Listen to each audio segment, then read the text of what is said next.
കാസർഗോഡ് ചിറ്റാരിക്കൽ കടുമേനിയിൽ പട്ടികവർഗ കുടുംബത്തിന്റെ വീട് ജപ്തി ചെയ്ത സംഭവത്തിൽ ഇടപെട്ട് legal services authority Eleri panchayat അധികൃതരോട് റിപ്പോർട്ട് തേടിയിട്ടുണ്ട്. സ്വകാര്യ ധനകാര്യ സ്ഥാപനം വീട് ജപ്തി ചെയ്തതിനെ തുടർന്ന് പെരുവഴിയിലായ കോട്ടക്കുന്ന് ഉന്നതിയിലെ സിന്ധുവിന്റെ ദുരിതം പുറം ലോകത്തെ അറിയിച്ചത് ന്യൂസ് മലയാളമാണ്. വിവരങ്ങളുമായി രതീഷ് വാസേനോട് ചേർന്നു. രതീഷ്, ഞാൻ തന്നെ വാർത്ത വായിക്കുമ്പോഴാണ് ഈ വാർത്തയുമായിട്ട് രതീഷ് റിപ്പോർട്ട് ചെയ്യാൻ വേണ്ടി വന്നത്. വളരെ വലിയ ദൈന്യത ആർന്ന ചിത്രമായിരുന്നു സിന്ധുവിൻ്റെ കുടുംബത്തിൻ്റേത്. അവരിപ്പോഴും പുറത്താണോ താമസിക്കുന്നത്? എന്തായാലും ആശ്വാസകരമായിട്ടുള്ളൊരു കാര്യമാണല്ലോ ഇപ്പോൾ ഉണ്ടായിട്ടുള്ളത്, അല്ലേ?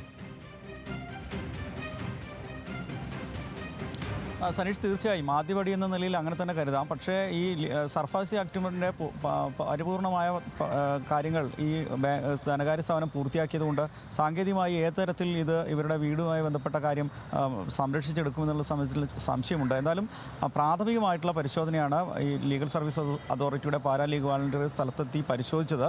എന്തായാലും അവരെ ബന്ധുവീടുകളിലേക്കും മറ്റും താമസിപ്പിക്കാനുള്ള ഒരു പ്രാഥമിക ഏർപ്പാടുകൾ ചെയ്തിട്ടുണ്ട്. മറ്റു കാര്യങ്ങൾ ഇപ്പോൾ പഞ്ചായത്തിനെയും അതേപോലെ പട്ടികവർഗ വകുപ്പിനെയും ഇതിൽ എന്താണ് സംഭവിച്ചത്, ഏത് രീതിയിലാണ് ഇതിൻ്റെ കാര്യങ്ങൾ പരിഹരിക്കുക എന്നുള്ള നിർദ്ദേശങ്ങൾ റിപ്പോർട്ടാണ്. ശരി രതീഷ്, ഞാൻ തിരിച്ചു വരാം. അടുത്ത ബുള്ളറ്റിൽ നമുക്ക് വിശദമായിട്ട് അത് പരിശോധിക്കാം.